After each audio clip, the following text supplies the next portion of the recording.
नमस्ते, मैं हूं आपके साथ दिव्यांश शर्मा। एक तरफ विकसित भारत 2047 की बात की जाती है, बहुत जोर शोर से की जाती है। दूसरी ओर कई गांव ऐसे हैं जो आजादी के 75 साल बाद भी बदहाली से आज तक आजाद नहीं हो पाए हैं। ये गांव अपने नेताओं की राह ताक रहे हैं। कभी तो नेताजी आ जाइए, हमारे गांव का हाल देख लीजिए, कितनी मुसीबतों में हम जी रहे हैं। रोजमर्रा की जिंदगी चल रही है यूं ही। चुनाव होते हैं, सरकारें भी बन जाती हैं, लेकिन मजाल है कि सियासतदान इस ओर जरा ध्यान दे दें। आज हम आपको छत्तीसगढ़ के कुछ ऐसे ही गांव की तस्वीरें दिखाने जा रहे हैं, जमीनी हकीकत दिखाने जा रहे हैं, जिसे देखने के बाद आप भी सोच में पड़ जाएंगे। जब गांव की हालत ऐसी है, सिस्टम चरमराया हुआ है, तो फिर आखिर कैसे 2047 में विकसित भारत का सपना पूरा होगा?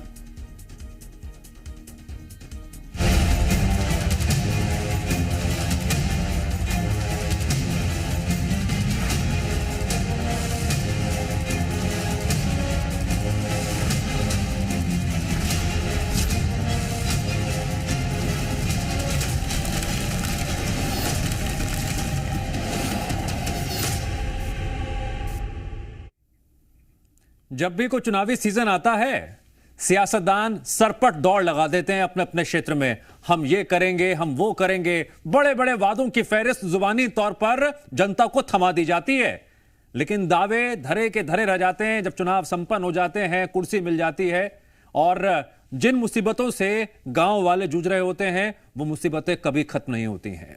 वादों का पिटारा जरूर चलता रहता है। जनता अपना प्रतिनिधि चुनती भी है और यह सोचती है अब उनका नेता उनकी सड़कें, नाली, पानी जैसी समस्याओं को दूर करेगा, उनके क्षेत्र में विकास को लेकर आएगा। लेकिन असल में होता क्या है? आज पूरा छत्तीसगढ़ देखेगा, आज जनप्रतिनिधि देखेंगे, आज पूरा सिस्टम देखेगा, अधिकारी देखेंगे छत्तीसगढ़ के गांव की बदहाली किस स्तर तक पहुंच गई है और गांव के लोगों को किन मुसीबतों में अपनी रोजमर्रा की जिंदगी की गाड़ी को मजबूरी में चलाना पड़ रहा है।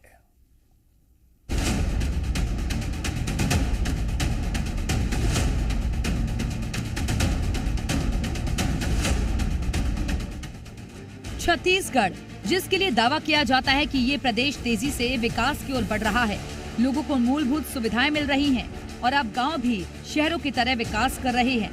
इन सभी दावों के बीच आज आपको दिखाएंगे वो तस्वीरें जो सभी दावों की पोल खोल रही हैं। सबसे पहले दंतेवाड़ा से आई ये तस्वीर देखिए। जिन आदिवासियों के नाम पर सियासत खूब देखने को मिलती है, वही आदिवासी आज भी मूलभूत सुविधाओं से वंचित हैं। मामला कुआकोंडा ब्लॉक का है, जहां आज तक सड़क का निर्माण नहीं हुआ। नतीजा, किसी भी मरीज को इसी तरह अस्पताल पहुंचाया जाता है। हम लोग क्या है, केसेस में जाते हैं ना, तो रोड कहीं का रोड खराब रहता है, कहीं नेटवर्क का रहता है, नहीं तो कहीं पुलिया भरे रहता है। तो ये सब है ना, बहुत सारी समस्या हमारे पास आ जाती है। जैसे रोड में मान लो कहीं गड्ढा हो गया, कहीं अंदर वाले रोड खोद दिए हैं, तो कहाँ से हम लोग गाड़ी, कभी कभार हमारी गाड़ी फंस जाती है। अंदरूनी क्षेत्र से कई बार केस आते हैं जहाँ पे सड़कें नहीं होती है और पुल टूटे हुए होते हैं। वहाँ तक हम लोग मरीज को स्ट्रेचर लेके जाते हैं और ग्रामीणों की सहायता से उनको उठाकर लेके आते हैं। सड़क नहीं होने के कारण परिस्थिति तो होती है ऐसा सोचने लायक। फिर भी हमारे जो EMT पायलट जो होते हैं, उनसे पूछते हैं कि कहाँ पे जहाँ तक लाने तक होता है या गाड़ी जहाँ जाती है वहाँ तक तो चले जाते हैं। बाकी कंडीशन पे उसको जैसे कि ग्रामीणों की सहायता लेकर या अपने से भी स्ट्रेचर वगैरह लेके लाते हैं उसको। अब बीजापुर से आई एक तस्वीर को देखिए। यहाँ भी हालात जस के तस हैं। गंगालूर इलाके के ग्रामीणों ने जी मीडिया को ये तस्वीरें भेजी हैं, जिसमें ग्रामीणों की लाचारी और मजबूरी साफ तौर पर देखी जा सकती है। किस तरह ग्रामीण गर्भवती महिला को पंती नदी के बीच चारपाई में लादकर नदी पार करा रहे हैं। अब गरियाबंद के मूड़ी पानी से आई ये तस्वीर भी देखिए, जहां से सामने आई ये तस्वीर भी सिस्टम पर कई तरह के सवाल खड़े कर रही है। ये गांव ओडिशा बॉर्डर से सटा हुआ है। आजादी के 75 साल बाद भी यहाँ लोग मूलभूत सुविधाओं के लिए तरस रहे हैं। हम इस वक्त मुढ़ी पानी ग्राम पंचायत के आश्रित गांव देंगसूरी पारा में मौजूद है और ये वही नाला है, आप ठीक हमारे पीछे देख रहे हैं, जो बीते दिनों यहाँ पर एक गर्भवती महिला को स्ट्रेचर से जो है नदी को पार कराना पड़ा, क्योंकि इसके जो घर जाने के लिए कोई रास्ता नहीं है। और वहीं स्वास्थ्य विभाग ने कड़ी मशक्कत करते हुए एक गर्भवती जो महिला है इसको रसेला अस्पताल पहुंचाया, जहां पे इनका सुरक्षित डिलीवरी भी कराया है। वहीं गांव के हालातों पर और मूलभूत सुविधाओं को लेकर ग्रामीणों का क्या कुछ कहना है, उन्हें किस तरह की तकलीफों से हर रोज दो चार होना पड़ता है, अब जरा ये भी सुनिए। दर्द ज्यादा हुई ना तो मुला जोर के वो पार लगी, जब गाड़ी ये पार आ नहीं सकी डॉक्टर में। तो अभी कैसी स्थिति तुम्हारा लेकर? बढ़िया है। बढ़िया हो तो डॉक्टर मन बढ़िया काम करिस कि नहीं करिस? अच्छा काम करिस। रोड नहीं एकर से दिक्कत हुई से। हाँ फोन करी नहीं मन आज अमितानीन मोर परसों फिर चालू हो गए किस्तन में आ गए। आए के बाद तहान देखे तो कुछ पानी वानी ज्यादा रही, ओकर बाद 102 गाड़ी ला सीधा कॉल करे। नदी का पानी ज्यादा रही? हाँ बहुत ज्यादा पानी रही से। फिर आगे हाँ ओकर बाद ना मतलब मुंबई के स्टेशन डॉक्टर और गाड़ी वाला निकाल के लाइन। एक तरफ ये तस्वीरें हैं तो दूसरी ओर बड़े बड़े विकास के दावे। ऐसे में तस्वीरें उन सभी दावों की पोल खोलती नजर आ रही हैं जिसके सहारे नेता सत्ता के सिंहासन पर बैठे नजर आ रहे हैं। ब्यूरो रिपोर्ट, जी मीडिया।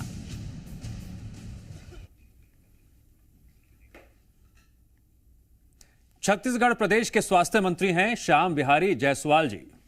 जायसवाल जी ने जब कुर्सी संभाली थी, दिसंबर का महीना था, बड़े गर्मजोशी से यह बयान दिया था कि छत्तीसगढ़ के अंतिम छोर तक वो स्वास्थ्य सेवाओं को पहुंचाएंगे।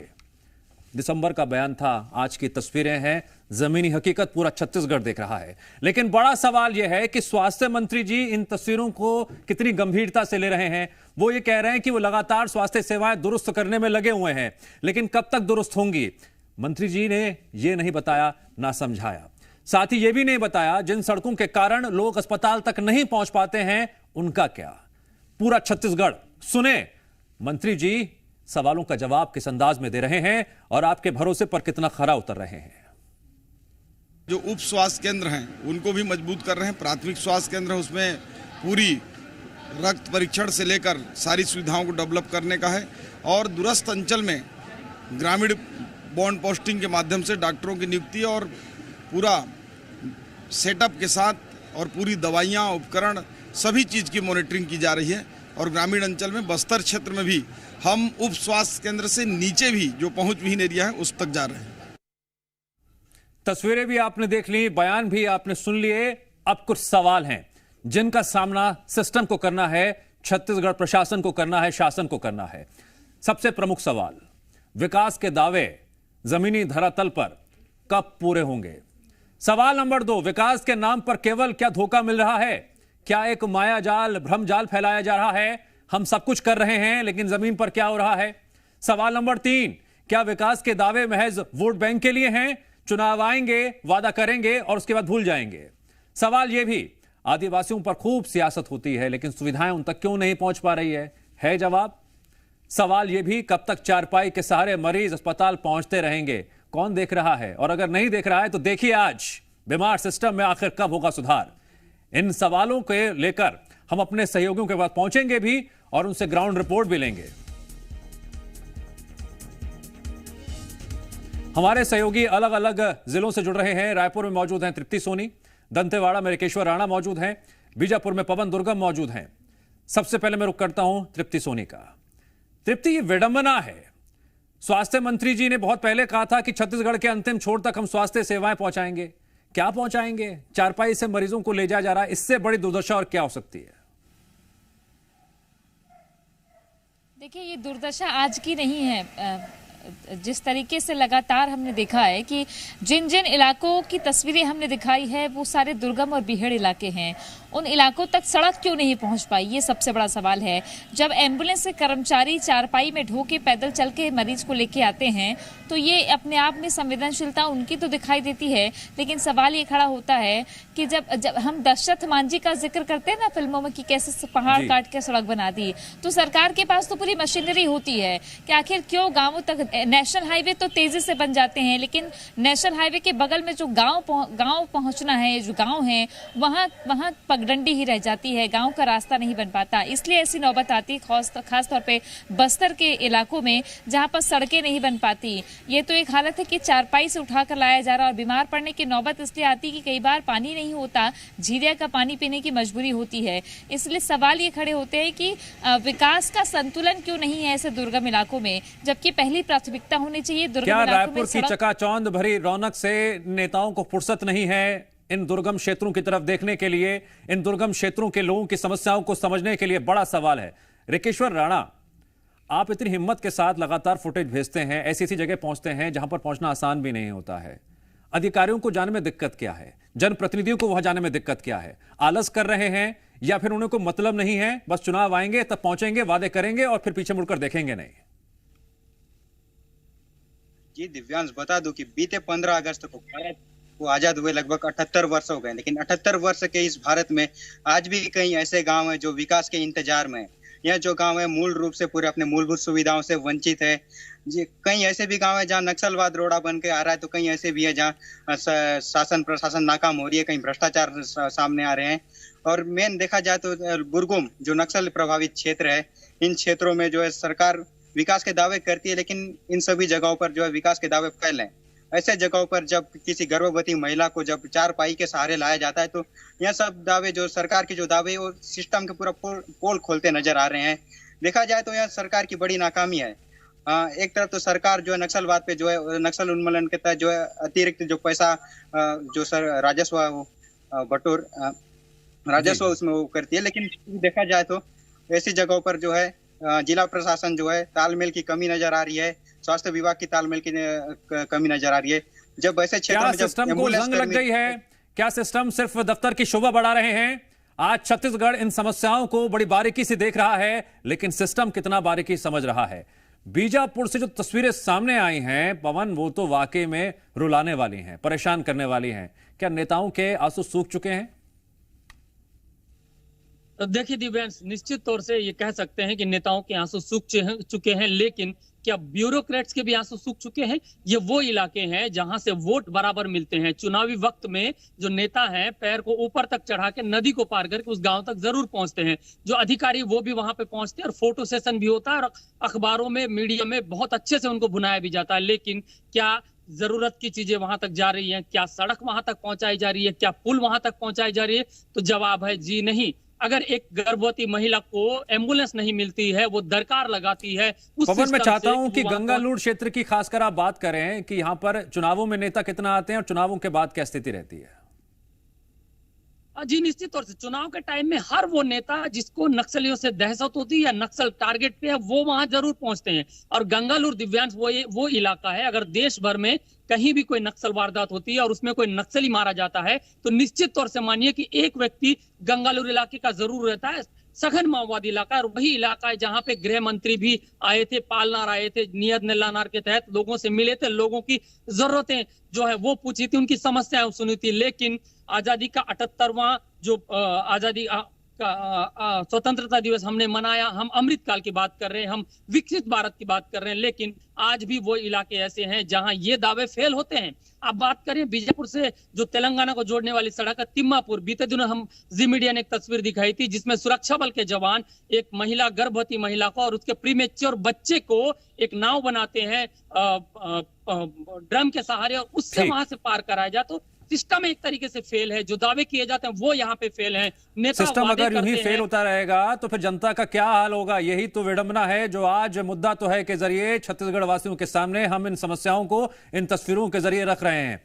तृप्ति, स्वास्थ्य मंत्री श्याम बिहारी जायसवाल जी, उनके जो काम करने का तरीका है उसमें लापरवाही है, झोलझाल है, या फिर अधिकारी सुनते नहीं हैं, उनकी नेटवर्क कमजोर है? कहां चूक हो रही है? ज्यादातर रायपुर में रहते हैं क्या? देखिए, जहां तक बात की जाए स्वास्थ्य मंत्री श्याम बिहारी जायसवाल के दौरे तो खूब होते हैं, क्योंकि सिर्फ एक मंत्री की बात नहीं है। सरकार की तरफ से निर्देश भी है कि मंत्री 2 दिन राजधानी में रहेंगे और बाकी समय दौरे करेंगे। तो दौरे तो लगातार देखने को मिलते हैं। जो वादे किए जा रहे हैं, दावे किए जा रहे हैं, इस पर काम करने में अब सरकार का कहना है, मंत्रियों का कहना है अभी तो हमें 8 महीने हुए हैं, थोड़ा समय तो लगेगा ना। जो 5 साल में बंटाधार हुआ है तो सियासत यहाँ पर शुरू हो जाती है। लेकिन सवाल फिर वही खड़े होता है कि सिस्टम और मशीनरी तो वही है, तो चुस्ती क्यों नहीं आ रही? चुस्ती आनी चाहिए इस बात पे कि स्वास्थ्य सुविधाएं बेहतर तरीके से पहुंचे। अभी 12 स्वाइन फ्लू से 12 मरीजों की मौत हो चुकी है छत्तीसगढ़ में, लगातार हजारों मरीज सामने आ रहे हैं। लेकिन फिर वही बात है कि छत्तीसगढ़ 22 करीब 24 साल अब होने को है छत्तीसगढ़ को, लेकिन बावजूद इसके अभी भी जो स्वास्थ्य विभाग में घोटालों और घपलों की चर्चा होती है वो कभी खत्म होती नहीं, बजाय इसके कि तारीफ हो कि कहीं किसी दुर्गम इलाके में बड़ी सुविधा मिल गई या मशीनें कबाड़ हो जाती हैं, दफ्तर पड़े रहते हैं, अस्पतालों में डॉक्टर्स की कमी रहती है। ये सतत प्रयास होने चाहिए, लेकिन क्या 24 साल में ये समस्या हल नहीं हो सकती थी? अब आने वाले समय में देखना होगा कि स्वास्थ्य मंत्री कितना सुधार या कितना बदलाव ला पाते हैं। एक बड़ा सवाल ये है कि जो मूलभूत सुविधाएं हैं वो इन गांवों तक पहुंचाना कितना मुश्किल है, कितना आसान है।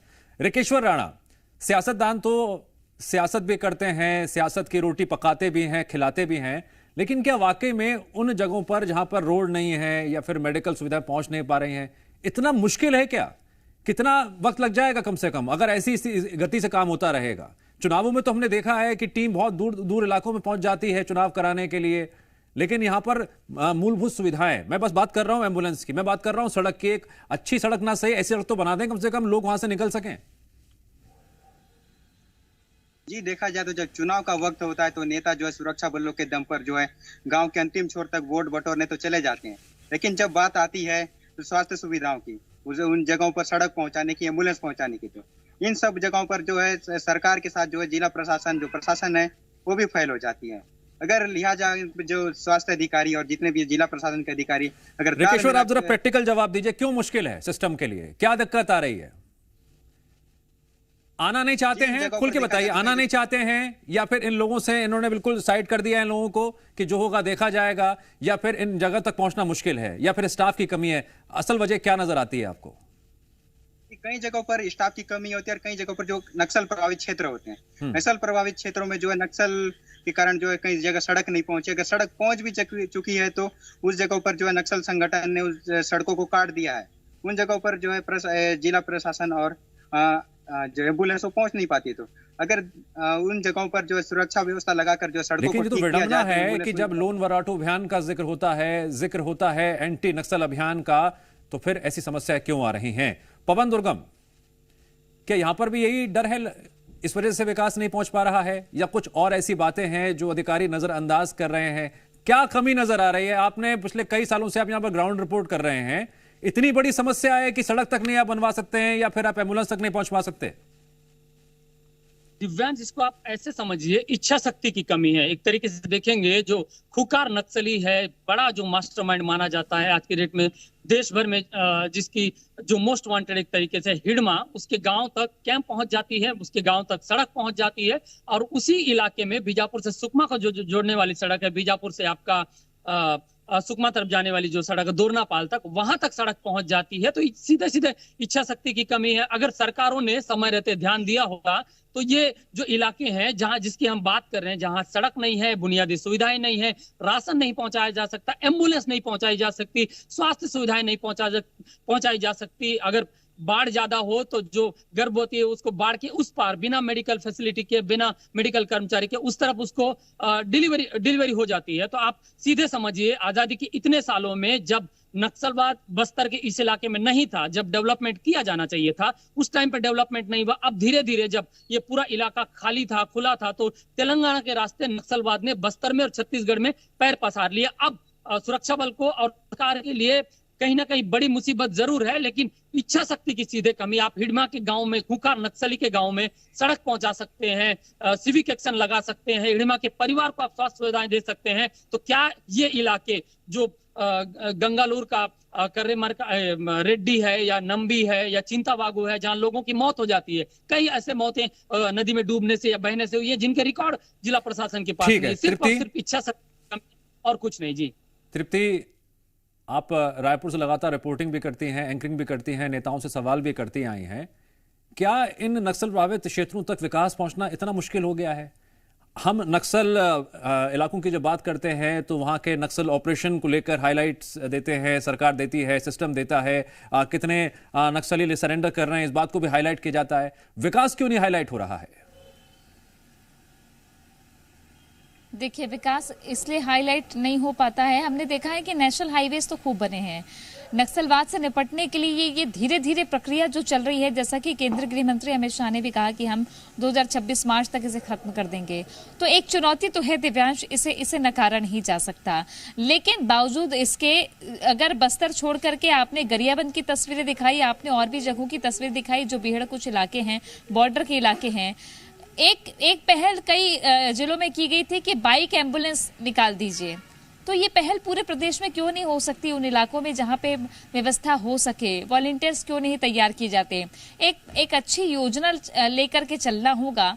मान लीजिए फंड नहीं है, सड़क नहीं बना सकते या इच्छा शक्ति नहीं है, तो कम से कम वॉलंटियर तो रख सकते हैं कि लोगों को सुविधा हो, स्वास्थ्य सुविधा सही तरीके से मिल पाए। फिर भी हमें उनकी तारीफ जरूर करनी होगी जो इस मशीनरी का हिस्सा है, जो एम्बुलेंस चलाते हैं, जो स्वास्थ्य कर्मी हैं, उनकी तारीफ जरूर करनी होगी। हमने जमीनी स्थिति से सिस्टम को वाकिफ करा दिया है, हमने रियलिटी टेस्ट भी कर दिया है, हमने स्वास्थ्य मंत्री जी को उनका पुराना वादा भी याद दिला दिया है।